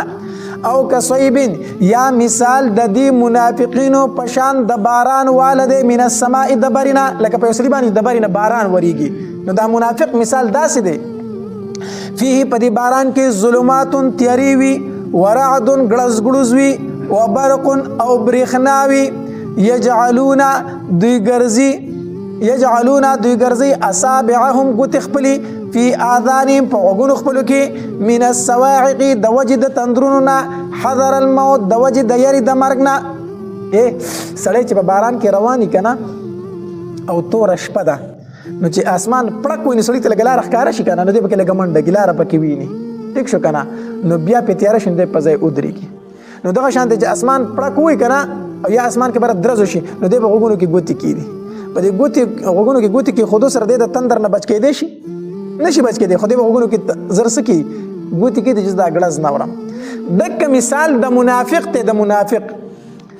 چې کله قرآن بیانېږي که نه نو کوم ځای کې چې دته خپله ګټه ښکاري او خپله پیدا ورته ښکاري نو دی پکې څه کوي بیا دی کلک مسلمان دی. داسې ده که نه الله دې زموږ په حال رحم وکړي. مونږ کله کله چې سړی روغې له لاړ شي که نه نو دی وایي مولي صاحب ته مولای که نه زه دا روغه کوم خو په شریعت کوم، داسې وایي که نه وایي دته پته ولګي چې په شریعت کې اوس ماته پیدا ده که نه د مخکې معلومات کړي چې دلته به د شریعت کې ماته پیدا ده نو دی وایي مولي صاحب ته مولای که نه زه دا روغه کوم بس ته خدای څخه زه په شریعت کوم مسله څه دغه ووایه. دا د مخکې تپوس کړی چې په دې شریعت کې زما ګټه ده، دی په دې ټایم کې کلک مسلمان جوړ شي. او چې پته ورته که نه چې په دې شریعت کې مې ګټه نشته دی نو بیا د چېرته ویلي چې زه دا کار په شریعت کومه بیا یې دا ویلي دي بیا دا نه وایي.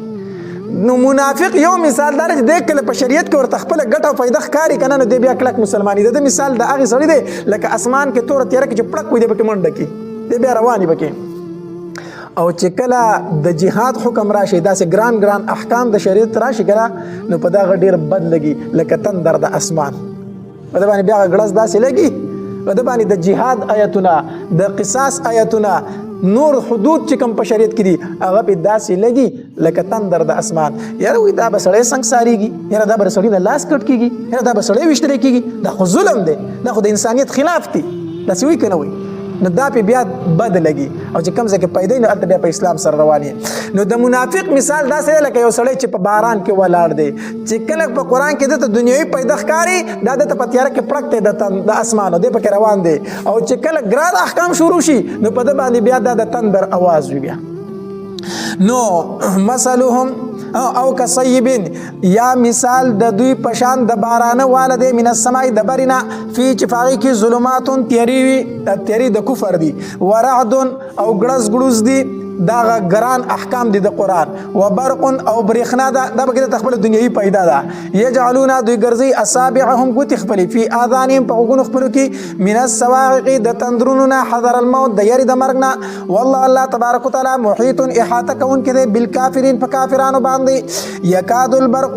نږدې ده چې دا برېښنا یختفو او تختوي ابصارهم طاقت د نظرونو د دوی کلما هر کله اضاء چې رڼا شي لهم دوی ته مشون دوی زی پاغي کې و اذا ازنما او هر کله چې تیار شي علیهم په دوی باندې قامون دوی ادريږي. ولو شاء الله کچری وختل الله تبارک وتعالى ولو شاء الله کچری وختل الله تبارک وتعالى لذهبان خامخ بوتل بو بسمعهم طاقت د اوریدو د دوی او ابصارهم طاقت د لیدو د دوی. ان الله کان الله تبارک وتعالى على كل شيء پریوش باندې قدیر قادر دی. یا ایها الناس اعبدوا ای خلقو بندگی وکړئ ربکم الذی دربستاسو. یا ایها الناس اعبدوا عبد الله بن عباس رضی الله تعالی عنہ فرمای وحدوا ربکم خپل رب یو اومنئ. یا ایها الناس ای خلقو اعبدوا ربکم عبادت وکړئ د رب خپل الذی ذات خلقکم چې پیدا کړی تاسو والذین او کسان من قبلکم چې مخکې تاسو نه. دا دلیل عقلی دی کنه لعلکم تتقون دې د پاره چې ویریږئ تاسو. الذي الله تبارک وتعالى خاص ذات ته جعل چې ګرځولې دا لكم الارض تاسو د پاره ځمکه فراشن فرش والسماء اسمان بنا انچت وانزل راوري من السماء دبرنا ما ان ابو. نو پنځه دلایل عقلی ذکر شو. الله یو اومنئ ولی اومنئ؟ اول دلیل خلقکم تاسو پیدا کړی. دویم دلیل جعل لكم الارض فراشا زمکه درله فرش ګرځولې دی. دریم دلیل والسماء بناء اسماني درله چت ګرځولې دی. څلورم دلیل وانزل من السماء ماء دبر نصر اوري اوبو. او پنځم دلیل فاخرج به فسروباسي په دې اوبو سره من الثمرات میوه رزق لكم د پاره د خوراک تاسو لره. پنځه دلایل عقلیه شو. نو فلا تجعلوا لله چې دا هر څه کوونکې الله دی نو فلا تجعلوا دې ته ثمره د دلایل ویلی شي. ثمره د دلایلو نو فلا تجعلوا پس مه ګرځوئ لله الله تبارک وتعالی لره اندادن شریکان وانتم تعلمون او حال دا چې تاسو پوهیږئ. وان کنتم کچریئ تاسو فی ریب په شک کې وان کنتم کچریئ تاسو فی ریب په شک کې. دا د قرآن قاعده ده چې کله دلایل ذکر کی الله تبارک وتعالی نو بیا د مخالف نه هم د دلیل مطالبه کوي. الکه بندگی وکي الله یو منه ولي منه زکه ته پیدا کړي استا مشران پیدا کړي دي دلیل دی کنه. زکه چې زمکه درله پیدا کړي اسمان درله پیدا کړي باران راوري په دې باران سره د زمکه نه پسنو راټوکي نو د الله بندگی وکړه دلایل په ذکر شو کنه. نو کو نه منی کنه نو بیا وي تر تاسو دلیل پېښ کړي چې د الله سره شریک شته تر تم څه دلیل پېښ کړي بیا د مخالف نه د خصم نه قرآن د دلیل مطالبه کوي. دا د قرآن قاعده ده. وان کنتم کجری تاسو فی ریب فشک مما داغسنا نزلنا چې نازل کړی مونږه علی عبدنا په بند خپل باندې بندره مراد څوک دی نبی علیہ الصلوۃ والسلام. فاتو فسرولای بسورۃ یو سورۃ مم مثله په مثل د قرآن باندې یو سورۃ خو په مثل د قرآن راوړی یو آیت خو راوړی. کو چرته تاسو په دې خبره کې شک وي چې دا نبی علیہ الصلوۃ والسلام د ځان نه د قرآن راوړي نو تاسو هم یو آیت راوړی تاسو هم انسانان یې کنه.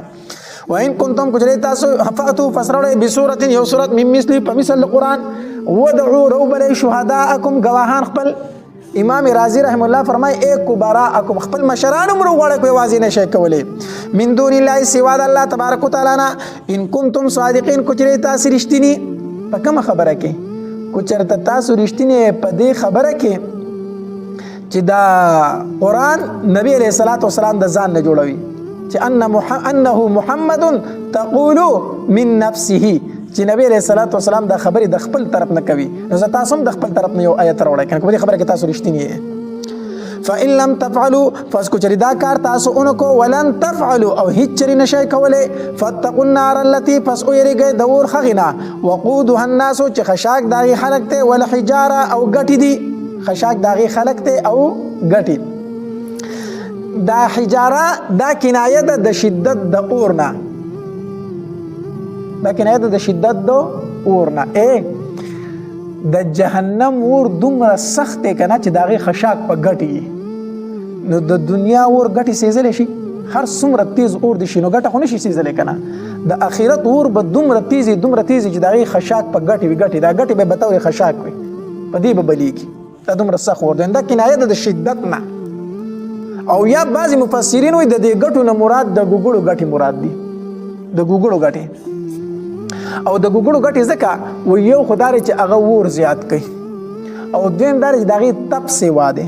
او دریم دار چې هغه په بدن پورې انخلي دره بڑ پشانته او سلورم دا چې دغه بدبوئی زیاتای. د دې غټو نه یا مراد غټي د ګوګړو دي. او دریم قول پکې دا دی چې د دینه مراد هغه بوتان دي چې کوم دوی د غټو نه راخړو په دنیا کې دا ور سره به تور عبرت په دې اور کې وګرځول شي چې اندوانو تاسو د دې غټو بندګي وکول او ګرځا خو په اور د جهنم کې پراته دي دا تاسو خدایانو یاتنه هغه بوتان مراد دي کوم چې د غټو نه جوړ شوی دي.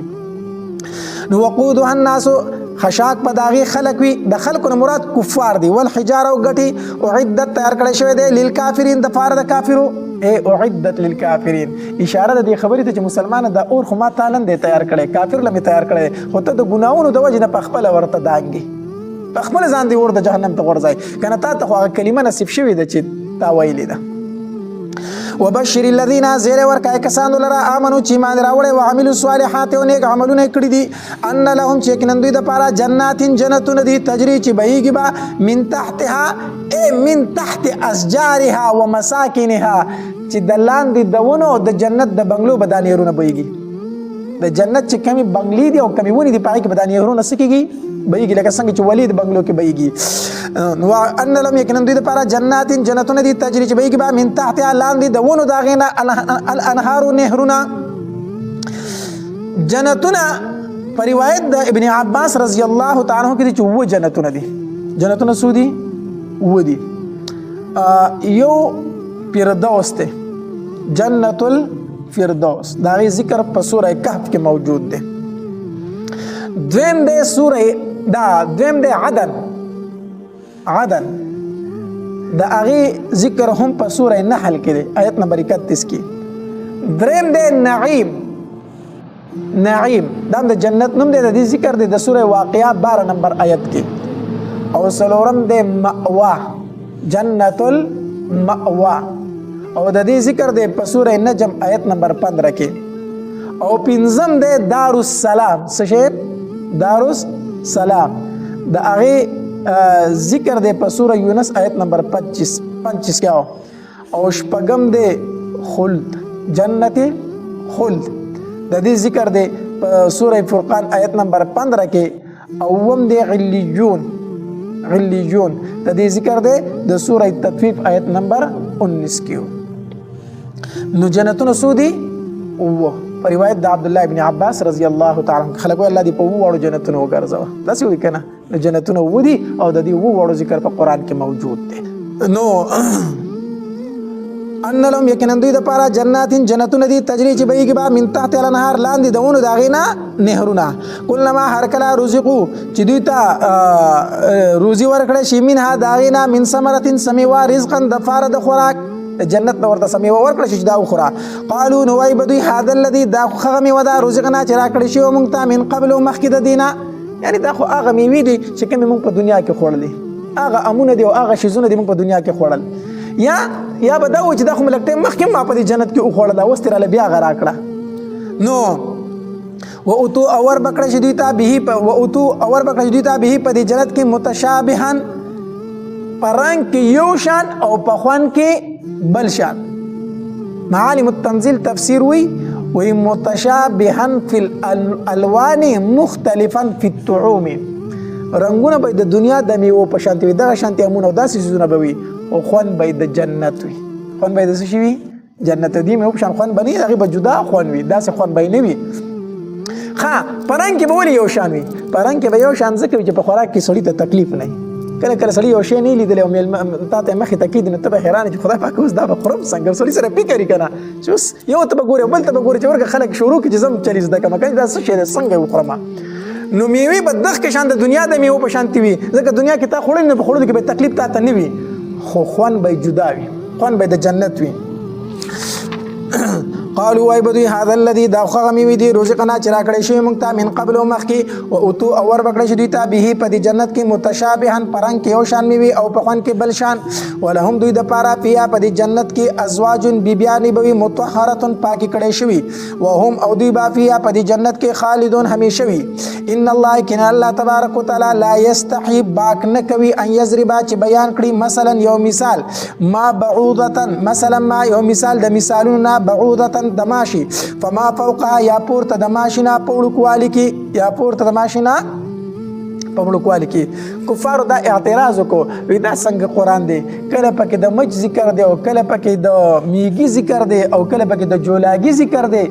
دا څه وړې وړې خبرې پکې ذکر کیږي الله دومره غټ ذات دی هغه دومره وړې وړې خبرې کوي کله به د جولا ذکر کوي کله به د میږي ذکر کوي الله تبارک وتعالى آیت نازل کو چې په کوم خبرې سره حق بیانېږي کنه کو هغه ماشه وي او کو د ماشه نه وړو کوي الله تبارک وتعالى هغه حق بیانوي الله د حق بیانولو نه باکو نه کوي ان الله کان الله تبارک وتعالى لا یستحي باک نه کوي ان یضرب چې بیان کړي مثلا یو مثال د مثلا ما یو مثال د مثالونه بعوضه دماشي فما فوقها یا پورته دماشي نه پوړکوالی کې په زناورو کې د ټولو نه یعنی دسی وایا د الله په مخلوقاتو کې د ماشه چې ډیر وړوکی مخلوق دی ډیر څه دی وړوکی مخلوق دی او سپک مخلوق دی په سړي باندې کینې بنده ته پته هم نه لګي چې زما په دې اندام باندې څه شی پروت دی یا پې ناست دی او حدیث مبارک کې راځي ترمذی شریف او د ابن ماجه حدیث دی نبی علیہ السلام فرمایي وی لو كانت الدنيا تعدل عند الله جناح بعوضة ما سقى منها كافرا شربة الله تبارک وتعالى سره د دې دنیا د ماشي د وزر برابر قیمت وي ماشي هم نه د دې دنیا قیمت کو د الله سره د ماشي د وزر برابر هم وي کنه نو په کافر به ګوټو بم نه وسکولي خو کافر ته ولې ډیره ورکړې ده ځکه د الله سره د دنیا قیمت نشته دی څومره فاسقان او فاجران دي هغې ته څومره دنیا ورکړې ده ای فرعون د خدای دعوه کړې وه هغه ته څومره دنیا ورکړې وه نمرود د خدای دعوه کړې وه هغه ته څومره دنیا ورکړې وه دا ولې د دنیا قیمت د الله سره نشته دی فاما الذين فسقا کسان امنوا چې ایمان راوړی فیعلمون او د دنیا قیمت ولې نشته دی ځکه دنیا بې وفا څیز دی دنیا څه ده بې وفا ده نن به در سره وي سبا به در سره نه وي دغرنګې ډېر مزو کې به عادت شي نو پرې بوځي په بیمارۍ باندې دغرنګې ډېر خلک ډېر ښکلی دور پرې راشي که نه نو یو تن ترې نه د کور جدا شي غر څه بې خونده پاتې شي داسې ده که داسې نه ده دا دنیا بې وفا ده دا تا دوکه کوي په مزو کې دغه کوي چې په ځان پوهېږي نو داسې ځای ته به رسېدلی چې بیا به د واپسۍ نه بیا د واپسۍ نه وي انسان هم فاما الذين فسقا کسان دنیا خو بې وفا نه وي او د دنیا د فسادونو جرړه نه وي که نه تاسو خبره څه اورېدلي که نه په ثوابۍ کې یو سړی را لګېدلی دی خپل څلور بچي حلال کړي دي څلور بچي حلال کړي دي او بیا په خپله وروستو ځان هم ویشتی دی مسله څه وه وجه څه وه وجه دا وه چې دی راولګي د غریبي په دې کشر رور باندې راله که نه ډېر غریب شو قرضونه پرې راواخېدل نو مجبوره شو نو د هغې مجبورۍ نه خپل رور پیدا واغسته د ده د غریبۍ او د مجبورۍ نه خپل رور پیدا واغسته په کار خو دا وه چې دې رور ورته ویل چې په تا قرضونه دي پیسې سره نشته زه به لاسې پیسې درکړم که نه چې امداد یې ورسره کړی وي که نه نو رور یې ورته وي ما باندې کور را خرڅ کړه په ما کور را خرڅ کړه نو کور یې ترې واغست نو چې کور یې ترې واغستو نو ښځه یې ترې خفه شوله چې تا کور خرڅ کو نو موږ به څه کوو دا بچي مې به څه کړي دا خو زموږ د وسوسانې یو ځای و نو تا خو موږ د هغې نه هم خلاص کړو نو ښځه یې ترې مروره شوه د پلار کره لاړه چې د پلار کره لاړه نو ده ورته ویره زما ښځه پرې خفه ده ما ته زما کور واپس کړه ما ته زما کور راکړه دې ورور یې کور چا له اخیستی و دې مشر ورور ته خپل زوم له یې اخیستی و زمله نو مشر ورور ته زه درته کور نه واپس کوم تا په ما را خرڅ کړه کور ته واپس نه در کوم نه خپل زمله اغستی دی نو هغې سړي اخري میسج دا کړی دی وایي داسې کومه که نه چې زه به د خپل بچي مو وجنم او ځان به مو وجنم نو دا کور مې هم تا ته پاتې او جایداد مې هم تا ته پاتې هر څه به ستا هسې شي هسې شي چې تا زه د کور خلاص کړم او زه درنه اوس کور غواړم او مالی واپس هم نه راکوې دا دنیا دومره ذلیل شی دی دومره ذلیل شی دی که نه چې دا کشر ورور څومره خوږي خوږي که خوږ نه ډېر زیات خوږي که نه په کشر ورور چې څوک ګزار وکړي دا مشر ورور ته ووایي ته تا کې دومره جرات زما پر ورور دې ګزار کوم ته څوک چې زما کشر ورور دې ووم او دا کشر ورور په مشر ورور څومره نازېږي چې څوک له سپېړه ورکړي دا کشر ورور څه وایي ښه ورکړه ته ودرېږه زه پسې خپل مشر ورور راولم داسې ده که داسې نه ده خو چې د دنیا لالچ پکې راغی که نه د دنیا لالچ پکې راغی هغه کشر ورور دې ته مجبوره شو چې خپل څلور بچي حلال کړي او ځان ووجني خو ورور یې ورته کور نه ورکوي ولې دنیا پکې په منځ کې راغله د دنیا لالچ پکې منځ کې راغی احادیث مبارکه وکړي چې دا من راغلی چې د دنیا محبت زړه ته ما چوي هغه د دې وجې نه چې کله د دنیا محبت ته په زړه کې راغی که نه بیا رور نه پیژني بیا هغه رور د رور داسې دشمن شي چې د بار بل دشمن ته ضرورت نه پاتې کېږي داسې ده که داسې نه ده نو دا د دنیا محبت زړه ته حاصل شي ځکه نو ځکه احادیث مبارکه وکړي راځي نبی علیه السلام فرمایي که وایي د دې دنیا قیمت د الله سره د ماشي د وزر امر هم نه وي که نه نو کافر ته به یو ګوټو به نه وي ورکړي دا ډېر ذلیل شی دی دا ډېر بېوفا شی دی دا د نیمګړی پرېږدي دا در باندې ډېر رواني کوي د دې وجې نه د دنیا محبت په زړه ته نه اچوي بیا به د خپل ورور دشمن ګرځې کو د دنیا محبت ته زړه ته واچو بیا به ته په دې باندې نه چې زما دا ورور ځان مړ کوي بیا به ته په دې باندې نه چې زما دا وریرونه سرتور پاتې کېږي بیا به ته په دې باندې نه چې زما دا ورندار چې د دې لوپټه د سر نه اوچتېږي هر څه بیا ختم دا ولې د دنیا محبت زړه ته راغی نو الله تبارک وتعالی فرمایي ان الله كان الله تبارك وتعالى لا يستحي باک نه کوي ان یضرب چې بیان کړي مثلا یو مثال ما مثلا ما یو مثال د مثالنا بعوده تماشي فما فوق یا فورته تماشینا فاما الذين فساكسان امنوا چې ایمان راوړي فيعلمون پس دوی پويږي انه الحق چې دا مثال حق دی من ربهم د طرف د رب د دوی نه واما الذين وخاكسان كفروا چې کفر کړي دي فيقولون پس دوی وای ماذا اراد الله وس اراده کړي د الله تبارک وتعالى بهذا مثلا په دې مثال سره الله دا مثال سره بیان کړی دی یذل گمراه کوي الله تبارک وتعالى به په دې سره کثیرن ډیر یعنی د ډیرو خلکو په گمراهی ښکارا شي ويهدي او هدایت کوي به په دې مثال سره کثیرن ډیرو ته وما یذل او نه گمراه کوي به په دې سره الا الفاسقين مگر فاسقان الذين دا فاسقان کسان دي ينقضون چې ما تبي عهد الله لوز د الله تبارک وتعالى من بعد ميثاقه ورستو د کلکوالي دا غینا ويقطعون او دوی پرې کوي ما احکام امر الله چې حکم کړ الله تبارک وتعالى به پاغي باندې ايو صلا د پی وسوالي ويفسدون او دوی ورانه کوي په الارض پزمکه کې اولئک دا کسان چې هم الخاسرون هم دوی دي تاوانيان کیف تکفرون سرنګ دوی کفر کوي بالله فالله کیف تکفرون سرنګ تاسو کفر کوي بالله فالله تبارک وتعالى باندې وکنتم وایتاسو امواتا نشف احیاکم نشته کړی تاسو نشوي د سره وجود نو الله تبارک وتعالى درله وجود درکو ثم یمیتکم بیا بمړ کی تاسو ثم یحییکم بیا بجوند کی تاسو په ورځ د قیامت ثم الی بیا د الله تبارک وتعالى تبا ترجعون تاسو واپس کړئ شي والذي الله تبارک وتعالى ذات خلق لكم چې پیدا کړی تاسو د فائدې د پاره لكم کې لام د پاره د انتفاع د لام للانتفاع خلق پیدا کړی لكم تاسو د فائدې د پاره ما خاصو فی الارض چې بزمکه کې جميعا ټول ثم استوى بیا قصکو الى السماء اسمان ته فسواهن نو برابر کړ دی لرا سبع سماوات و اسمانونه برابر کړو وهو او د الله تبارک وتعالى بكل شيء عليم پر یو سیس باندې فو دی واذ قال ربك هر کله چې فرمایل رب تعالی الملائکه فرشتو ته انی جاعل یقینا ز پیدا کونکم جاعل یعنی خالق پیدا کونکم ما فی الارض پزمکه کې خلیفۃ یو خلیفہ چاته ویل شي قوم یخلف بعضهم بعضا داس خلق چې د یو بل ورستو راځي اول نیکوي بیا پس زوی شي بیا پس نواسي شي د هر یو نفس بل تپاتې کېږي دا دنیا داسې روانه ده یو بل پس راځي قالوا نويل دي فرشتو اتجعلوا ايا پیدا کوي تو فيها پدزمکه کې من خاصو يفسدو چورانه به کوي فيها پدزمکه کې ويسفك الدماء او توي بوینه د یو بل ونحن مونږه نسبح التسبيح بیانو بحمدك سره دستاینستا ونقدس لك او پاکي بیانو تعالی را د ناکار صفاتنا قال او فرمایل الله تبارک وتعالى انی اعلم یقینا زپوی ما پای سبانی لا تعلمون چې تاسو فی نه پویږئ زه چې پس پویږم الله تبارک وتعالى فرمایل تاسو فی نه پویږئ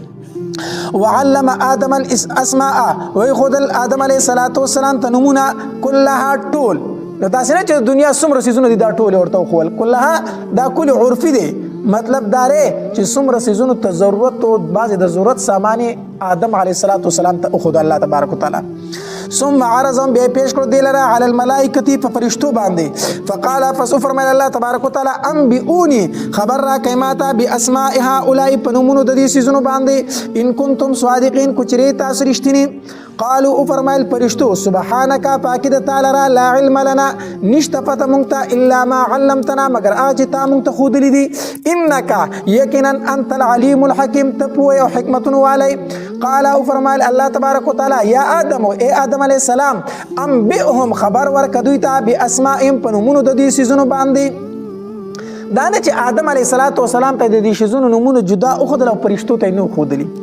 ځکه مثال په تور زه ته یو سبق وخېما او بل تن ته مې سبق نه دی خودلې او بیا دواړو ته چې ماته سبق واورو نه دواړه ورولې شي نه دی یو ته ما خودلې دی بل ته ما نه دی خودلې دواړه به راته څنګه واوري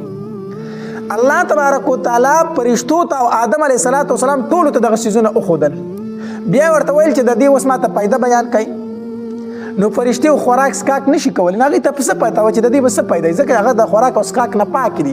آدم علی السلام خو انسان وکنه انسان ته پته چې په دې بداشه کوم او داشه کوم مثال به درته پیش کوم مثال سمسیدا اوس د چا د خوراک سکاک سره د سره کار نشته هغه ته وای داسې شه دي او سمسیدا ورته وای او بیا ته د تاسو کې چې په دې خلک سکه په دې سمسي هغه ته پته لګي ولې دغه د خوراک سکاک سره کار نشته دي او چې کم سړی ته وای دا سمسیدا او ته ورته بیا وای چې دې سره بس چل کنه به دې ته سوچو چې چیرې په خوراک مرک لړل کېږي خلک په خوري کنه نو پرشته د خوراک سکاک نه پاک دي نه غي ته دغه د پیدو فتنه و چې د سيزونو سره لپاره استعماليږي آدم علی السلام د خوراک سکاک او دنیوي معاملات باندې فو د دې وجناغه ته دغه پیدې مخکاره کېدلې قال فرمان الله تبارك وتعالى الم اقول لكم ايانو ولي ما تاستا اني اعلم يكن زفو ما غيب السماوات پپټو د اسمانونو والارض او د زمکي واعلم فو ما پاغي سباني تبدونا چې تاسو ښکارا کوي و ما غاسو كنتم تكتمون چې تاسو پټوي واذ قلنا هر کله چې فرمایل مونږه للملائکه فرشتو ته اسجدوا سجده وکړي لآدم آدم علیه السلام ته فسجدوا فسجدوا سجده وکړه الا ابلیس مگر ابلیس ونه کړه نو دا سجده د تعظیم او په مخ کې شریعتونو کې جایز و زمون شریعت کې سجده د تعظیم منه ده نو الله تبارک وتعالى فرشتو ته فرمایل تاسو آدم علیه السلام ته سجده وکړه دا سجده د څه شی و د تعظیم یو خبره دویمه خبره ده چې مونږ د الله نه ما سوا د سجده کولو نه چا منع کړیو الله منع کړیو چې زمانه ما سوا بل چا ته سجده نه کوي نو چې الله درته وای کا نو بیا خو کول عبادت دی او نه کول څه دی انکار دی نو الله تبارک وتعالى فرمایل چې آدم علیه السلام ته څه وکړي سجده وکړي دغه کول عبادت دی او نه کول کفر دی نو الله تبارک وتعالى فرمایل آدم علیه السلام ته سجده وکړي فسجدوا نو فسجدوا سجده وکړه الا ابلیس مگر ابلیس اون کړه ابلیس دا د بلس نه دی او د بلس معنی دا همیشه غمجن او دا ابلیس هم همیشه څه دی غمجن دی ابا انکار وکړو واستكبر او تکبر وکړو انکار وکړو تکبر وکړو نو سوره اعراف کې دا غي ذکر دی د الله تبارک وتعالى ته وایو وی زری د اور نه پیدا کړي ما د خو دې زما په مخ کې د خوري نه پیدا کو وی ور غوړه دی د خوري نه نو زولي د تسجده وکم د تسجده وکم ځکه انسان پیدا شوی د خوري نه او ابلیس دا جنات دا پیدا شوی د اور نه او فرشتي پیدا شوی د نور نه نو دوی زه د اور نه پیدا شوم اور غوړه دی د خوري نه زه د څنګه سجده وکم او دې پدې کې خطا کېده ځکه دا چې اور غوړه نه دی اور غوړه نه دی زمکه غوړه ده دغه د اور په بره خيږي کنه اور په بره خيږي او زمکه خو پرته د ارسو په ګورځي چې سړی په بره زور کوي دا غوړی خو دا فکر یې ونه کو چې دا اور خو په بره خيږي خو چې په دې اور باندې دا خوره اولي دا اور ختم شي او په دې زمکه باندې ټول مرور بلیږي دا زمکه هیڅ نه کیږي دا اور زمکه نشي ختمولای او دا زمکه دا اور څه کولای شي ختمول شي دا سوچونه کو او دا سوچونه کو چې د زمکه ته دانه ورتاو کینو ګولي ګولزار شي چې ورته ورتاو کینو ختم شي دا سوچونه کو نه ور غوړه د زمکه نه نو انکار وکړو تکبر وکړو وکانا تفسیر مدارک کوئی اسوارا وګرځي د منل کافرین د کافرانو نه وقلنا اول مونږه یا ادم اے آدم علیہ الصلوۃ والسلام اسكن اوسا انت تو وزوجك ببستا الجنه په جنت کې وکلا خری منها د دینه رغدن پریوانا حيث شئتما کم ځای چې خوښ شستا سره دواړو ولا تقربا من نزدیکیږي هذه الشجره دی ونیتا الله تبارک وتعالى ورته ونه خو دل چې دې ته بن نزدیکیږي فتكونا اے ان تقربا کجری تاسو ورته نزدې شوي نو فتكونا فشيب دواړه من الظالمين د ځان درجه کمون کې الله تبارک وتعالى ورته یوونه او خدای دې ته بنه نږدې کیږي او کو نږدې شوی نو ګورې دا درجه به تاسو نه فازلهم الشیطان پس او خو ول دې دواړو در شیطان عنها په سبب د دیونی فاخرجهما فسوستل دې دواړو در مما دا غزنا کانا چې ودی فيه پاغي کې اے ابلیس ورته ویل وی الله تبارک وتعالى تاسو دغه ونی نه زکه من کړی کنه کو چرته دغه ونه خو او خوړله نو تاسو به بیا همیشه په دې جنت کې پاتې شئ او کدا خو نه خورن الله تبارک وتعالى خو د جنت نه وباسي په دې وسوسه کې راوستل او قسمونه ورته وخوړل څه ورته وخوړل وقاسمهما قسمونه ورته وخوړل چې تاسو خیر خوایما نو آدم علیه السلام او حوا بیبي ته پته و چې په دروغ هم خلق قسم خوري هغه قسم خو خو ټیپ وای کنه هغه د غوونی نه سکړلو او خوړل دا ګوره ګناه نه ده دا ګناه نه ده ولی یو خدای چې آدم علیه السلام او حوا بیبي دا په قصدن نه خورلې پس سره خورلې دا په خطای سره او خطا ګناه نه ده یو خبره دویمه دا ده چې الله تبارک وتعالى د آدم علیه السلام حوا بیبي دا د جنت د لپاره پیدا کړو کو د زمکه د لپاره اوس تاسو مخکې وی کنه زمکه د لپاره انی جاعل فی الارض زه پیدا کوم په زمکه کې انی جاعل فی الجنه خو نه ویل کنه چې زه په جنت کې پیدا کوم بلکې سه ویلو فرشتو ته زه په زمکه کې پیدا کوم نو دا حوا بیبي آدم علیه السلام الله زمکه پیدا کړو جنت له پیدا کړی نو کنه نو دا ورته الله تبارک وتعالى یو طریقه جوړ کړه چې د جنت نه راکو شي چرته زمکه ته ځکه چې یو سړی ته په خپل ځای کې ځان سره عادت کې کنه او وایي سي او بیا ته چې د دین اوس بل ځای ته زستړو لزا نه خپکیږي کنه چې دا د کوم مزونه دی راوستم او دا د کم دغه راوستم او کو دغه سړی نه داسې یو غلطي وشي کنه مثال پته ور یو کوتاهی ته وشي ته ورته وای یاره وس تا دا غلطي وکړ نو سپته زینو تا باندې غټه سزا ده خو هغه وی نور راته سموای دا ځای به درته پرې د مولاړ بشم نو خوشاله وي بیا کنه خوشاله وي وای دا زه د خپل دغه د وجه نه رالمه کنه نو الله تبارک وتعالى ورته دا یو باندې او کتل د جنت نه د استلو زمکه ته دا پیدا کړو زمکه لره خو پیدا کړی په جنت کې قل لا فازل لهم الشيطان پس او خول دی دوالو در شیطان عنها په سبب د دیونی سره فاخرجهما پس ويستل دی دوالو در مما د غزینا کانا چودي فی پاغي کې وقل لا اول مونږه اهبتو زي کوش بعضکم بعض استاسنا لبعض د نور بعض د پاره عدو دشمنان بوي ولکم او استاسو د پاره په الارض پسمکه کې مستقر زید اسانی بوي ومتاع او پیدي بوي الہین تر یو وخت پوري فتلقى پس ازدکړي آدم علیه السلام من ربي درخلنا کلمات یوسو کلمې آدم علیه السلام د الله تبارک وتعالى نه کومې کلمې چې په سر آدم علیه السلام د الله په دربار کې توبه وستا په دې کې مختلف اقوال دي عبد الله بن عباس رضی الله تعالی عنهما فرمایي وهي اغد دا کلمه چې ربنا ظلمنا انفسنا وان لم تغفر لنا وترحمنا لنكونن من الخاسرين دغه آیت مبارکه او دا ورته الله تبارک وتعالى اخذو چې دا وایا نو ست توبه بس شي قبول بشي فتلقى فسيزدكري آدم عليه الصلاة والسلام من ربي درخفلنا كلمات يوسو كلمي نفقرأها اغا كلمي قل وستلي فتاب عليه نميرباني وكرفا غباندي إنه يكن الله تبارك وتعالى هو التواب الرحيم اغا توبة قبلون كميربان دي قلنا افرمائي المنغا اهبتو كش من هذا دي جنتنا جميعا طول حوابي آدم علیہ السلام او ابلیس درې واړه ځای